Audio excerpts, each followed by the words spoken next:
l'Europe au cœur de la campagne. Deux images, Parlement au Strasbourg, vous avez entendu Emmanuel Macron. Et puis depuis Calais, Éric Zemmour sur le même thème, on l'écoute. Pour une union qui ne fonctionne plus depuis longtemps. Le discours que j'entends depuis 20 ans dans la bouche de chacun des présidents français, c'est le discours de toutes les chimères habituelles, très françaises, de l'Europe puissance à l'Europe sociale. Le discours consciencieux d'un élève de l'ENA récitant des slogans qui apparaissent aujourd'hui aux Français comme autant de promesses trahies. Il faut entendre les Français, il faut écouter ce qu'ils en pensent et ce qu'ils ont dit lors d'un référendum que nous avons oublié et que la droite et la gauche ont dédaigné et trahi. Emmanuel Macron fait des grands discours sur l'universalisme européen. Il ne fait pas des discours pour défendre les droits des Français. Il fait un grand discours pour faire l'éloge et la défense vigoureuse de l'état de droit. Il oublie et il ne veut pas voir que l'état de droit est devenu aujourd'hui le paravent du gouvernement des juges. Et la possibilité pour ces juges étrangers et français de nous imposer leur vision idéologique. La démocratie, c'est d'abord le droit des peuples. Ce n'est pas le gouvernement des juges. Quand Emmanuel Macron parle des valeurs européennes, qu'il dit que l'Europe, ce sont d'abord des valeurs, de quelles valeurs parle-t-il? Quand l'Europe a été fondée en 1957 par les 6 membres fondateurs du marché commun, tous les dirigeants de l'époque, allemands, français, italiens, étaient pour la peine de mort et contre l'avortement. De quelles valeurs parle-t-il? Il n'a pas le droit, et la Commission de Bruxelles n'a pas le droit, d'imposer les valeurs du progressisme occidental contemporain à des pays comme la Pologne et la Hongrie qui le refusent. Emmanuel Macron, quand il défend l'état de droit, comme il dit, il oublie simplement le mot du général de Gaulle, d'abord la France, ensuite l'État, enfin le droit. Ce fut donc un discours qui définit Emmanuel Macron comme président de la République et comme président, croit-il, de l'Europe. Le discours de l'abdication d'un homme qui fait mine de diriger un pays qu'il trouve trop petit pour ses ambitions. Passons donc sur le non-discours d'un non-président et entrons dans le vif du sujet, la réalité. La réalité, c'est que contrairement à ce que croit Emmanuel Macron, l'Europe n'est pas une nation. J'ai noté dans son discours qu'il, pour évoquer les 2 guerres mondiales du XXe siècle, il parle des guerres civiles de l'Europe. Comme si l'Europe était une nation et que l'affrontement entre la France, l'Allemagne, l'Angleterre n'était qu'une guerre civile. Emmanuel Macron se trompe. Les nations existent. Les nations sont la réalité de l'Europe. Elles sont même l'expression de son génie, car l'État-nation est une invention européenne et plus particulièrement une invention de la France et de l'Angleterre. L'Europe d'Emmanuel Macron est une Europe sans corps, une Europe sans tête et une Europe sans âme. Sans corps, elle n'a pas de frontières. Or, ce qui n'a pas de limite, pas de borne, pas de contenant fixe et ferme, n'existe pas. C'est une Europe théorique et, pour tout dire, fictive. Sans tête, elle est dirigée par des élites abstraites, impersonnelles, sans la moindre légitimité aux yeux des peuples, qui, eux, n'ont rien de théorique et dont la souffrance est tout sauf fictive. Les Français, par exemple. Sans âme, c'est une Europe qui arrache ses propres racines, qui efface sa propre histoire, une Europe qui ne s'identifie en aucune manière à la civilisation dont elle provient. C'est l'Europe sans la civilisation européenne et c'est tous les défauts de la bureaucratie française étendue aux dimensions d'un continent. C'est la technocratie à l'état pur, enfin débarrassée du peuple, enfin débarrassée des peuples. Macron a amplement démontré son dédain pour notre peuple à l'Arc de Triomphe en affublant le soldat inconnu d'un drapeau européen pour lequel il n'est pas mort. Emmanuel Macron est le président d'une République française impuissante. Ce qu'il propose, c'est de l'élire pour transmettre les pouvoirs que les Français lui auront donnés, non pas aux ses représentants, mais aux technocrates européens. Moi, c'est de devenir... La réponse du candidat Éric Zemmour depuis Calais au discours d'Emmanuel Macron. Vous le voyez, on parlait de vision contre vision. Véritablement, c'est le cas. Oui, la table est mise ce 19 janvier 2022. J'ai écouté le discours de Macron au Parlement européen. Puis j'ai pas écouté ce que disaient les parlementaires parce qu'il me semble que c'est un parlementaire, les questions que devaient poser les parlementaires, parce qu'un parlementaire allemand s'est mis à parler français, puis en anglais, ce qui est ridicule. On voit bien que c'est de l'orgueil, hein, mal placé. La présidence était française, il fallait parler français jusqu'au bout, monsieur. Si vous saviez parler français et anglais en tant qu'allemand, c'est un manque de tact. Impardonnable à ce niveau de diplomatie. Ou sinon qui sciemment veut dire une chose importante. Dans ce cas-là, il faut aller jusqu'au bout de cette chose-là. Donc, Emmanuel Macron, j'ai écouté son discours au Parlement européen et j'ai arrêté quand il y a eu, semble-t-il, cet Allemand, ce parlementaire allemand totalement mégalo, hein, parce que l'Allemagne, sans l'exemplarité de la France d'avoir créé l'État-nation, l'Allemagne n'aurait pas existé comme elle est aujourd'hui, à mon avis. Hein. Donc, il y a un moment donné où on approfondit le sujet comme il faut, ou sinon on évite de vouloir le beurre et l'argent du beurre et être un petit peu confus. Donc Emmanuel Macron, au Parlement européen, ce 19 janvier 2022, a signifié un moment, je crois qu'il y avait deux choses, mais une des choses qui serait bien pour que relancer l'Union européenne, de mettre l'avortement et peut-être une autre chose dans la Constitution, comme un droit constitutionnel. Entendez-moi bien, je ne suis pas en train de donner mon avis sur tout ça, sur tout ce que je vais dire, parce que je vais vous montrer un texte où je donnais moi mon avis avant que il y ait l'envahissement du Capitole aux États-Unis et avant que Emmanuel Macron, avec l'aide de ses soutiens en août 2021 et puis il y a peu, en le disant lui-même, disent qu'il voulait donc emmerder les non-vaccinés, qu'il avait envie d'emmerder les non-vaccinés jusqu'au bout, et puis aussi quelque part qu'ils n'étaient pas citoyens en fait, c'était pas des citoyens en fait. Le président de la République française qui dit ça, donc ses petits copains qui disaient déjà en août 2021 qu'ils allaient emmerder les non-vaccinés. Et puis Macron, peut-être on était en janvier 2022 déjà, qui en tout cas il y a peu, qu'il avait envie d'emmerder les non-vaccinés. Et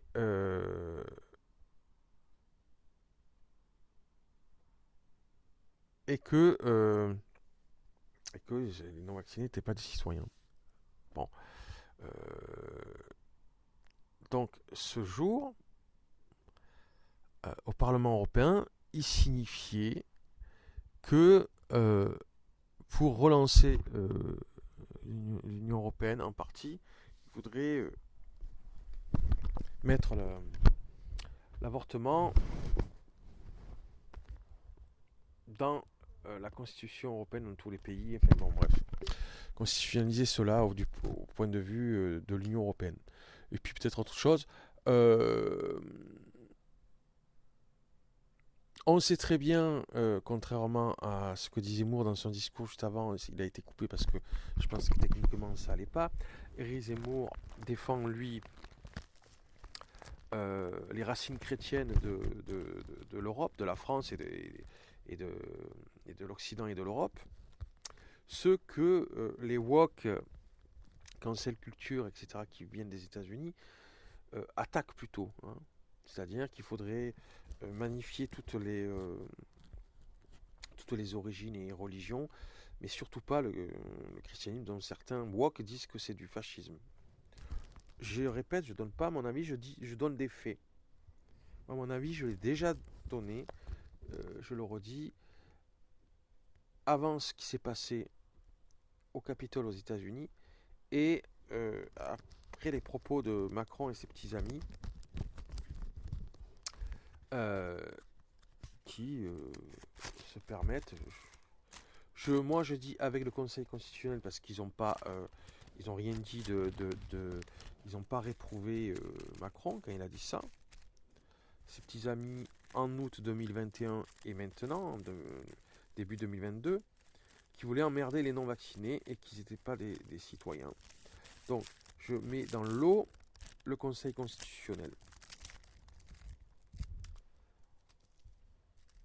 Alors, évidemment, moi, Denis Coste, alias Émile Fabre, je peux le signifier clairement que l'histoire du gouvernement des juges, ce n'est pas du complotisme, c'est pas une folie. Macron, dans son discours aujourd'hui, disait qu'il voulait défendre l'état de droit, mais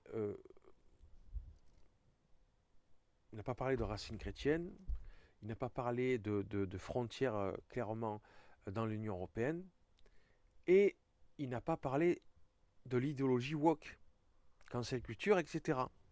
Hein, qui vient des États-Unis. Et moi, ce que je proposais depuis longtemps, dans la Commission citoyenne européenne-américaine que vous voyez, avant ce qui s'est passé au Capitole et avant les propos de Macron en France, de l'emmerdeur,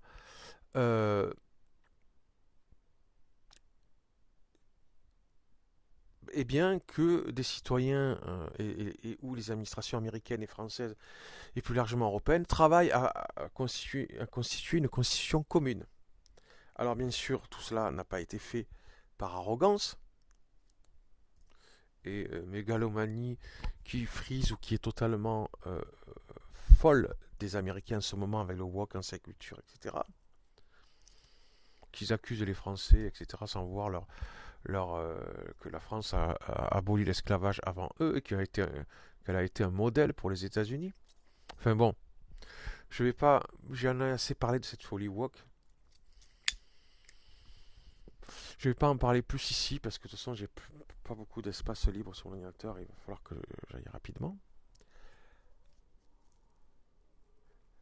Folie woke, cancel culture, etc. que Macron promouvait plutôt quelque part. Et puis, il y a peu, il a condamné. Donc, on voit très bien qu'il est totalement schizophrène à ce sujet. Mais, il n'en a pas parlé. Aujourd'hui, au Parlement européen. Il n'a pas parlé que, plutôt que d'être transatlantique, c'est-à-dire en tant que pays européen, que l'Allemagne, enfin en Europe, on traite ce sujet du woke, cancel culture, etc. Il n'en a pas parlé dans son discours. Il a dit que pour faire avancer l'Union européenne, qu'il faudrait institutionnaliser l'avortement dans tous les pays de l'Union européenne. Et peut-être autre chose aussi. Il n'a pas parlé des frontières.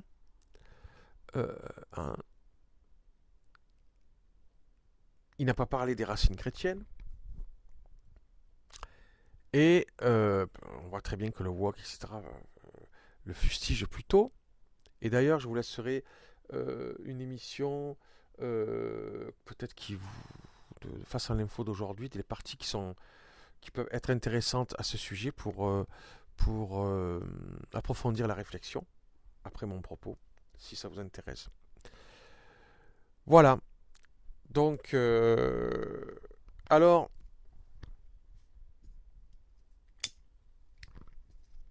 avant ce qui s'est passé au Capitole et les comportements de Macron et son équipe,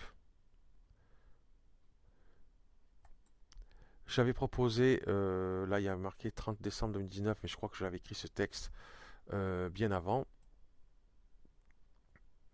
30 décembre 2019, ailleurs. Là c'est sur le site Commission citoyenne européenne que je l'ai repris, mais il y en a d'autres qui l'ont vu ailleurs, je le sais, je l'avais partagé, dont certains avaient trouvé, certains m'avaient dit c'est exactement ça, etc.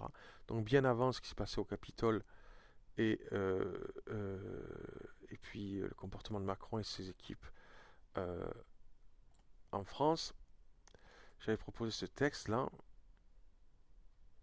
Vous allez dans la Commission citoyenne européenne, vous tapez une partie du texte et je pense que vous trouverez.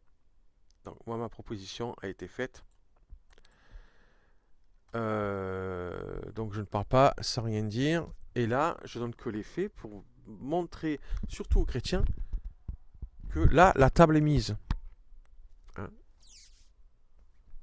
Là, il faut prendre des décisions. Là. On ne peut plus se cacher.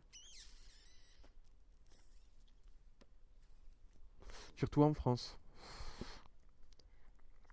Je rappelle que Biden, d'ailleurs, est catholique et qui promeut le woke cancel culture, etc. Parce qu'on pourrait prétendre que ça vient exclusivement des protestants. Ben, la preuve que non. Hein. Donc, moi je pense que l'oligarchie, en fait, mondiale, se comporte un petit peu comme comme Staline ou Hitler, de manière très très mégalomaniaque. Ils sont un échec, on le voit en Afghanistan, on le voit du point de vue de la corruption, on le voit par rapport au fait qu'ils ont participé grandement par cupidité et par manque de principe de favoriser la Chine, qui elle-même dit qu'elle ne... oui, c'est eux qui ont favorisé la puissance de la Chine, qui elle-même dit qu'elle n'acceptera jamais que les juges soient indépendants dans son pays. Elle l'a dit là il y a quelques mois, officiellement. Donc, ces oligarques sont un petit peu mégalomaniaques. Ils croient être une exception dans le monde et pour le monde, etc. Sauf qu'ils se sont plantés, on l'a vu dernièrement, surtout, soit dans des relations correctes. On voit l'histoire des sous-marins des États-Unis, la mégalomanie avec le woke cancel culture, plus la mégalomanie américaine. Peut-être qu'il faudrait qu'elle aille jusqu'à son terme, jusqu'au bout, cette mégalomanie. Peut-être comme les autres empires psychopathiques, ils ne pourront pas s'empêcher eux-mêmes, malgré leur christianisme, leur soi-disant christianisme, à aller jusqu'au bout de leur folie. Peut-être, mais le constat est que ce soit en Afghanistan, la Chine, leur comportement envers leurs alliés, ils sont en échec flagrant, total. Et c'est pas la faute de la France si les Anglais sont sortis de l'Union européenne aussi. Alors il est bien rigolo ce parlementaire allemand lors de la présidente française de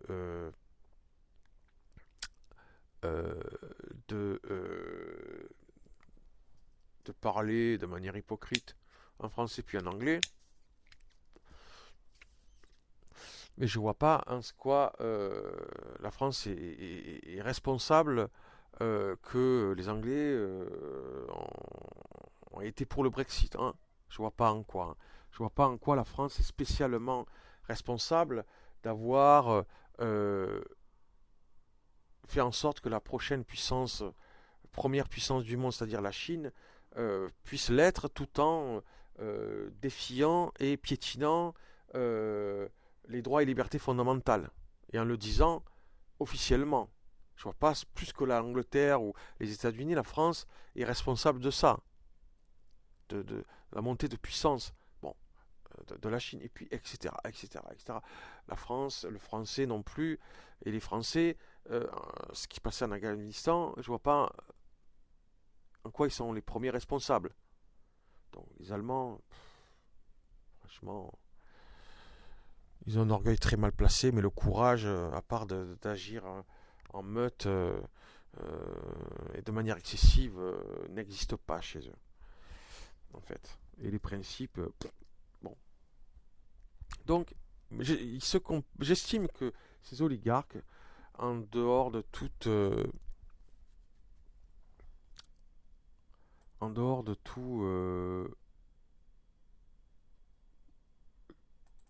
raison,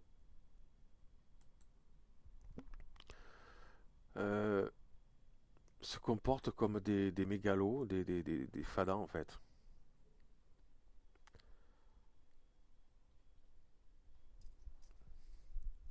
Parce que ils aiment bien se sentir comme si indispensables pour le monde. Mais Afghanistan, la Chine, des dossiers sur la promotion des principes des droits et libertés fondamentales qui ne fonctionnent pas et qui ne s'améliorent pas, je veux dire, c'est bien leur faute, quoi. C'est pas la faute. Donc, voilà. Donc, quand j'ai proposé, il y a des années, avant tous ces événements que je viens de parler, que aux États-Unis et en France, on travaille à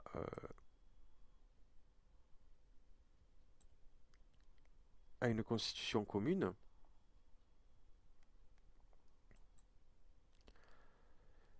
eh bien, c'était peut-être pas mal, hein, plutôt que de mettre avant la mégalomanie des uns et des autres. Alors, qu'est-ce qu'on voit aujourd'hui? Cette folie-là. Oui, je pense que tout été mis sur la table. Je le redis. Donc,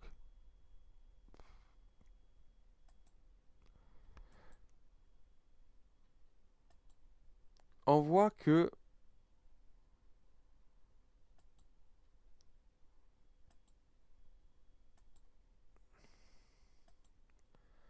on a vu, bien après ce texte que j'ai écrit, vous avez vu en 2019 et même avant la date que vous voyez,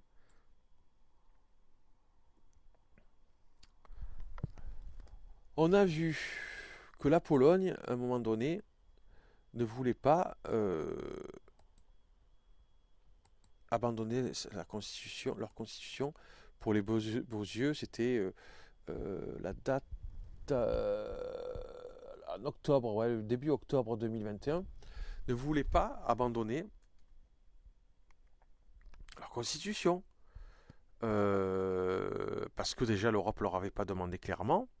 Et pourtant l'Europe, la Commission européenne, quelque part voulait les sanctionner parce qu'ils n'adoptaient pas quelque part la Constitution européenne non choisie par le peuple polonais ni par le peuple français. Hein. Et donc, en France, on a vu, au début octobre 2021, des gens qui étaient très surpris que la Pologne ne veuille pas annihiler sa propre constitution et la remplacer par la constitution, on va dire ça comme ça, européenne, promue par la Commission.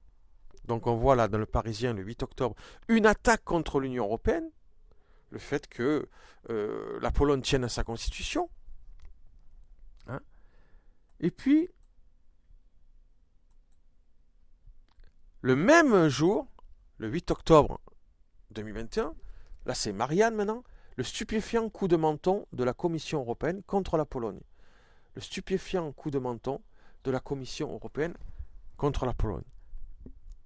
Donc il y a clairement des journaux et des politiques qui ont dit avec cet événement que la Pologne était fada, qu'elle devait se soumettre. Hein, et qu'elle devait abandonner sa constitution et la soumettre à la Commission européenne. Vous voyez, vous allez lire ces 2 articles, vous allez voir. Et qu'elle attaquait l'Union européenne avec le président Macron qui disait ça et ses soutiens. Et puis de notre côté, des gens avec les républicains, hein, c'est pas des petits partis, hein. Tout ça, c'est des hommes politiques et hauts fonctionnaires qui ont du poids, qui font pas partie de petits partis, etc. ou extrémistes, qui disent non, c'est la Pologne qui va contre l'Union européenne, et d'autres qui disent c'est l'Union européenne qui ne respecte pas la Pologne et qui est hégémonique, qui est totalitaire. Et des gens de premier plan qui choisissent un camp et un autre, hein. C'est pas des petits partis extrémistes ou des hurluberlus qui, dans cet événement, on a vu, avec cet événement, ont pris une position et tous les gens intelligents ont pris l'autre position. Non, non, non, non. Les républicains ont soutenu plutôt ce que disait Marianne et LRM et Macron plutôt ce que disait le Parisien. Et chacun s'accuse d'attaquer l'autre. Donc ça veut dire que depuis des années, il y a une sorte de schizophrénie.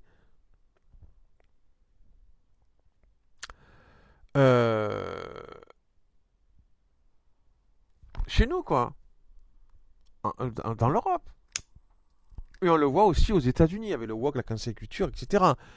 Ils veulent faire en sorte de dire que tous les Blancs sont racistes et ils attaquent principalement la France et ils ont aboli véritablement l'esclavage après la France. Donc occupe-toi de tes affaires, on a envie de dire. Donc il y a un gros problème en Occident. Un gros problème. Et tous ces événements sont arrivés après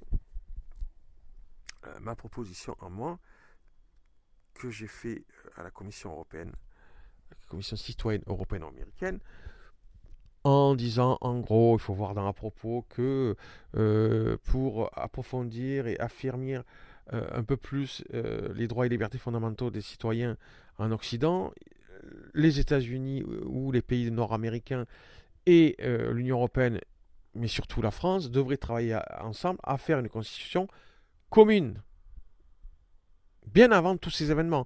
Et j'ai fait un texte aussi où je donne mon opinion sur comment pourrait fonctionner cet ensemble, peut-être. Bon, voilà. Donc depuis, il s'est passé ce que je vous ai montré, avec Marianne, le 8 octobre, qui montre ça, et puis le Parisien qui montre ça. Mais pire, on voit que dans Marianne, à la fin, le journal Le Monde, ils l'ont enlevé de leur tweet, a signifié que le fait que la Pologne agisse comme ça, qu'elle va être souveraine, et que les citoyens veulent être souverains, et pas être soumis par qui que ce soit ou quelconque oligarchie idéologique, comme le voit, hein, le woke, l'insécurité, c'est une véritable idéologie. Après, en même temps, comme la théorie du genre disait, ça n'existe pas, notre théorie ou notre idéologie. Ils veulent l'imposer, et quand c'est imposé à l'université, à l'école, etc., mais ça n'existe pas. Donc, on est en plein délire en Occident, en plein délire. Et là, Todd dit drapeau nazi pour illustrer la décision du tribunal constitutionnel polonais affirmant la primauté du droit polonais sur le droit européen. Vous êtes dingue. Donc le journal Le Monde, ils ont enlevé leur tweet, hein, ont signifié que c'était les nazis qui y arrivaient parce que la Pologne avait eu cette position de vouloir être souveraine chez elle. Voilà. Ils l'ont enlevé du tweet, mais certains ont gardé les preuves.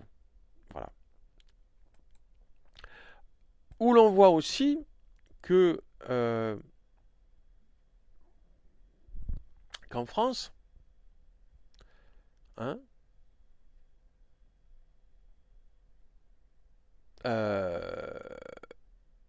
en plus de vouloir emmerder en août 2021 et dernièrement Macron directement et considérer certains comme des sous-citoyens. Donc vous avez vu la position de Macron et de ses équipes, tout ça. Le Darmanin a signifié le 17, il y a 2 jours là, a signifié, je vous demande de lire l'article, hein, que certains faisaient un salut nazi. Vous voyez la photo? En fait, les gens, ils font pas un salut nazi, en fait. Ils lèvent les mains et ils tapent dans les mains. C'était pas du tout un salut nazi.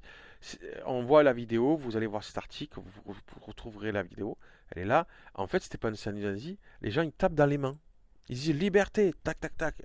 Voilà, voilà. Mais les amis de Darmanin, ou en tout cas certains, ont photographié, n'ont pas montré la vidéo, ont photographié quand les gens avaient les bras en l'air, et ont dit que c'était des nazis.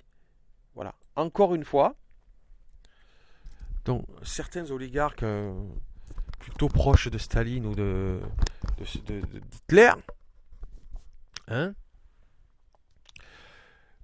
signifie là plus qu'ils vont emmerder jusqu'au bout certaines personnes en Occident, mais que ce sont des nazis. Et ils tronquent un événement en le faisant passer pour une manifestation de nazis. Voilà. Je rappellerai aussi que fin août 2021, là, 7 août, ce mois d'août là, voilà ce qu'a fait l'équipe de parlementaire. Le parlementaire. Ils ont fait cette affiche. Là, c'est ce qui est écrit en haut et en bas, c'est moi. L'équipe de Macron au Parlement européen a fait cette affiche. On voit très bien que certains, à juste titre, peuvent dire que c'est la propagande. C'est utiliser un événement. D'ailleurs, on voit que ça ne marche pas pour Omicron en ce moment, le vaccin. Vaccin, l'Europe fait taire les nationalistes. C'est le groupe au Parlement européen soutien de Macron qui a fait cette affiche. Sauf qu'on voit que maintenant, ça ne marche pas. Ça ne marche pas à 95% comme il signifiait à l'époque, en juillet-août 2021, la vaccination. Maintenant, ça n'empêche pas de la transmission du tout. Ça permet que d'empêcher les formes graves pour les plus de 55 ans ou qui sont en comorbidité. Et donc, il n'y a pas de raison de l'imposer à tous, en tout cas à l'heure actuelle. Bon, voilà. Donc, on voit bien qu'il y a quand même des intérêts divers. Et qu'il y a un combat en ce moment. Mais on peut dire aujourd'hui, et je dis ça surtout aux chrétiens, on peut dire aujourd'hui que la table est mise. Tout est mis sur la table, chacun a à faire ses choix. Déjà avec l'élection présidentielle en France, et même plus généralement.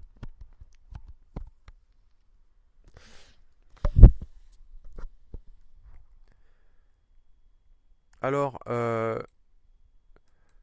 Malraux disait le 21e siècle sera spirituel ou ne sera pas. Peut-être quelque chose à réfléchir. En tout cas, ce qui est sûr en France, moi, quand il n'était pas encore candidat, le seul qui signifiait, parce que ça a des conséquences catastrophiques point de vue de la rationalité, de la raison, etc. En plus de dire qu'il était pour signifier les valeurs chrétiennes de la France, et donc aussi de l'Occident, de l'Union européenne, de mettre en avant ça. Zemmour, je parle de Zemmour, là, qui dit que la France a des racines gréco-romaines, mais judéo-chrétiennes.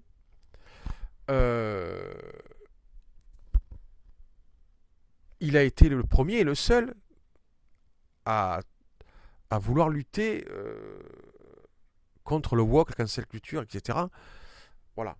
En tout cas, à vouloir faire une opposition démocratique, mais qu'elle puisse exister.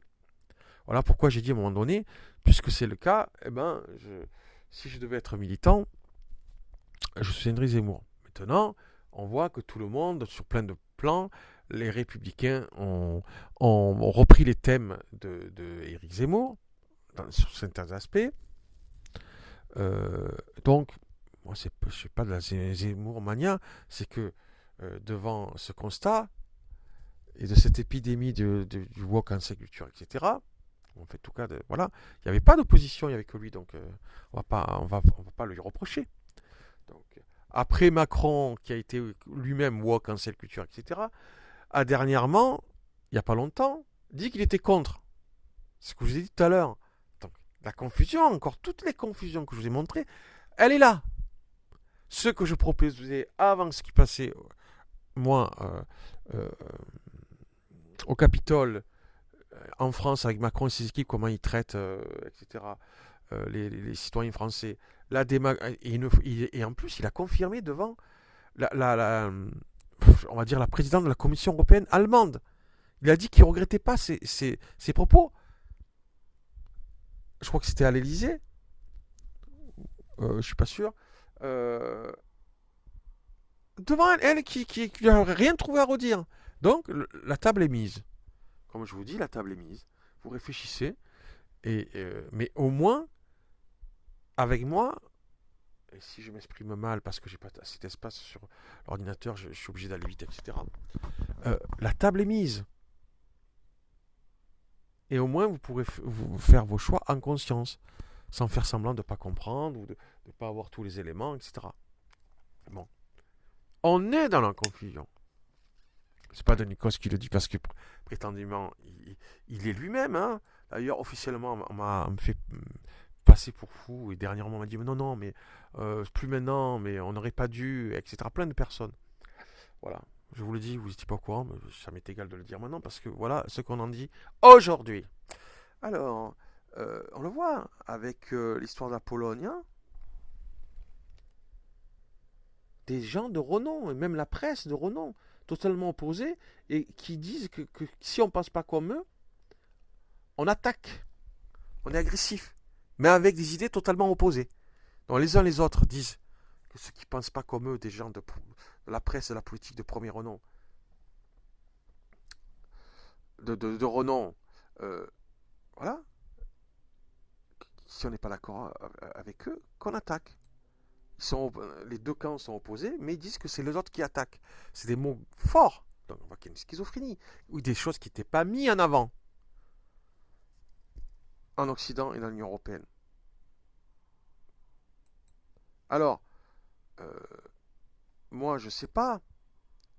Alors le siècle XXI sera spirituel ou ne sera pas. Bon, ça on va l'enlever, Malraux. Peut-être ça fera réfléchir. Et puis vous avez le débat de Face à l'info d'aujourd'hui, que je vous laisserai les parties qui parlent un petit peu de tout ça, peut-être pour approfondir. On y est dans la confusion. C'est pas de Nikos qui est confus, qui schizophrène quoi. On y est. On y est. C'est à vous, tous qui m'écoutez, qui devez prendre position. Moi, j'ai prié, je n'ai pas de religion, mais je suis chrétien. J'ai médité. J'ai fait des propositions avec le groupe Facebook Commission citoyenne européenne-américaine, avant même l'idéologie woke. Tout ce que je vous ai dit, tous ces événements de la Pologne, le Macron qui traite qui va merder, le Capitole, tout ça. Avant tout ça, moi, j'ai fait des propositions. Et apparemment, et on ne parle pas de ce qui passe à l'Afghanistan, les sous-marins, la mégalomanie des anglo-saxons qui se montrent devant tous et qui va à plein régime. Je pense que je proposais avant tout cela, c'était peut-être plus convenable. La Chine, surtout la Chine, qui dernièrement a dit mais l'état de droit, les juges seront soumis au parti quelque part, il dit ça, seront jamais indépendants. Et on ne veut pas se remettre en question les oligarques qui ont foutu un bordel monstre, banquiers, etc., par rapport à nos principes et nos valeurs, ils veulent les imposer en Europe. Ils sont rigolos quand même. Mais ça ne les dérange pas ce qui se passe en Chine. C'est pas sérieux. Moi, je trouve que c'est pas très sérieux. Après, c'est vous qui voyez. Comme dirait le barbu. Alors, certains disent que Zemmour est pas sérieux. Je suis pas en train de prendre parti pour lui. Je dis, s'il y en a d'autres qui veulent s'interroger sur la cancel culture, le woke, etc., très bien. Je ne suis pas idolâtre de Zemmour. Par contre, lui, au moins, il a quelque chose qui n'est pas confus comme Macron. Macron pro, woke, cancel culture, et puis contre. C'est étrange tout ça. Il commence à nous fatiguer, tous ces oligarques. On le voit avec le truc de la Pologne, c'est pas un rêve. Et puis, l'histoire des vaccins, là, les affiches qu'ils font, leur idéologie qu'ils essayent, comme la Russie, regardons-le là. Voilà, utiliser une situation pareille on dirait pas une affiche On dirait pas une affiche de l'URSS, hein. Un petit peu quand même, hein. Bon. Eh ben, pour finir, parce que j'ai plus d'espace et je sais même pas si ça va marcher, pour finir, je dirais que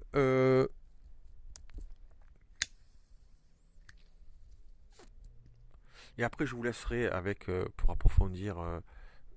Moi, je vais finir dans quelques instants une réflexion de face à l'info sujet. Pour finir, en tout cas, je dirais que prétendre que Zemmour est pas sérieux, après que parce que je trouve que les républicains sont pas très sérieux, surtout que d'ailleurs à certains je leur ai signifié mes propositions avant tous ces événements qui décrédibilisent d'abord les États-Unis, c'est la vérité, et puis l'Occident tout entier. Je leur ai signifié à certains républicains, en tout cas sur des sites, mes propositions, etc. Je dis ça comme ça, avant tous ces événements. Bon, voilà, dire que c'est pas sérieux, je sais pas. Mais Guillaume Pelletier, il était numéro 2 des Républicains. Il a rejoint il y a une semaine, un peu plus d'une semaine. Numéro 2. Là, il était encore numéro 2, là, il y a quelques jours, des Républicains. Est-ce sérieux de dire que Zemmour n'est pas sérieux? Alors que dans la campagne des Républicains, ils ont repris tous les thèmes d'Éric Zemmour, et même Macron sous certains aspects. Je pose la question, est-ce que c'est sérieux de dire que Zemmour n'est pas sérieux de reprendre ces thèmes? Que le numéro 2 des Républicains, il était là, il est plus parce qu'il a rejoint les Zemmour. Et les Républicains acceptaient bien qu'il soit le numéro 2 pendant des années, enfin des jours et des jours. Il acceptait bien. C'est pas sérieux de dire que les Républicains disent que Zemmour n'est pas sérieux. En plus que Pelletier va chez lui, ils ont repris ces thèmes dans leur campagne. Ils se sont zémourisés. Donc, est-ce que c'est sérieux? Et puis, aujourd'hui, le patron le patron des eurodéputés du Rassemblement national, Jérôme Rivière, rejoint Éric Zemmour. Alors on pourrait dire, c'est pas bien, Rassemblement national, sauf qu'aujourd'hui, Rassemblement national, Marine Le Pen a été contre son père, donc on dit qu'elle a dû certainement avoir raison, et elle s'est assagie, son parti s'est assagi par rapport à avant, et que ce monsieur, Jérôme Rivière, c'est un ancien député UMP. Donc, les Républicains, l'UMP c'est devenu les Républicains, c'est un ancien député UMP, des Républicains. Hein? Et bien sûr, il a rejoint le Rassemblement national plus soft que quand il y avait Jean-Marie Le Pen. Déjà, ça, personne ne peut le contester. Mais ancien député, les Républicains, et patron des eurodéputés du Rassemblement national. Là, Pelletier, numéro 2 des Républicains. Là, patron des eurodéputés du Rassemblement national, prétendent que Zemmour n'est pas sérieux. Est-ce que c'est vraiment sérieux et honnête? Plutôt que d'avoir été honnête, comme peut-être moi, sur certains aspects, d'avoir fait des propositions, comme je l'ai fait à la Commission citoyenne européenne américaine avant tous ces événements, et puis aussi un complément de comment je voyais peut-être la chose pour l'Occident après que cette constitution commune ait été acceptée partout en Occident. Quand certains disent que l'Europe et l'Union européenne c'est le petit jeu des États-Unis, c'est pas acceptable. On ne fait pas ça quand on se dit chrétien, catholique, protestant d'ailleurs, etc. On n'a pas considéré les autres comme des petits jouets. Et avec l'histoire des sous-marins et puis plein d'autres, en plus c'est un échec total par rapport aux principes, à la défense des principes fondamentaux, Chine, Afghanistan, etc. Le comportement des anglo-saxons par rapport à la France, et puis le wok, l'inséculture, etc. Je pense pas. Il faut qu'ils soient complètement fada, les anglo-saxons, pour prétendre que le monde, en tout cas d'autres pays en Occident et en Union européenne, ont besoin d'eux. On n'a pas besoin de calus, de mégalos, de menteurs. Hein, c'est dans le sens qu'ils veulent voir les travers de tous les blancs occidentaux, mais ne veulent pas voir les leurs. Et ne pas voir que peut-être certains occidentaux sont mieux comportés que bien avant eux, que maintenant ceux-là, c'est-à-dire les États-Unis, veulent promouvoir certaines valeurs. Peut-être certains les ont promues avant eux. Donc y a, là aussi, il y a une confusion due à la mégalomanie. Et je pense que malheureusement, ça devra aller jusqu'au bout, comme les nazis, comme l'URSS. Bon, peut-être que le fait que certains disent ce que je suis en train de dire, ça l'évitera, mais sinon, je pense pas que ça changera grand-chose avec leur voix en séculture, croire qu'ils sont indispensables. Beaucoup, Obama, Bush, beaucoup ont dit que c'était la seule nation indispensable au monde. T'as rends compte du truc? Ils font n'importe quoi. Après avoir dit ça, ils s'en repentent pas. Ils disent tiens, vite, vite, on va faire une constitution commune avec ceux qui partagent nos principes, parce que là, on s'est ridiculisé. C'est une chance pour nous. On va arrêter les conneries. Non! Ils sont ridicules, agressifs, malhonnêtes, et ils continuent jusqu'au bout parce qu'ils tiennent à leur mégalomanie. Voilà. Et avant de faire la morale dans l'Union européenne et les pays de l'Union européenne qui sont attachés à l'OTAN aux États-Unis, ce qui est totalement ridicule, vous aurez peut-être mieux fait de faire des propositions. On n'est pas obligé d'accepter, comme je les ai fait à la Commission citoyenne européenne ou américaine. Voilà. Bon, je vais arrêter là parce que j'ai plus d'espace sur mon disque, sur mon ordinateur. Je suis pas sûr que ça va marcher. Et voilà. Et maintenant, il faut que je fasse le montage. Voilà. Mais en tout cas, oui, véritablement, on peut dire clairement que ce 19 janvier 2022, la table est mise pour tout le monde et chacun doit choisir.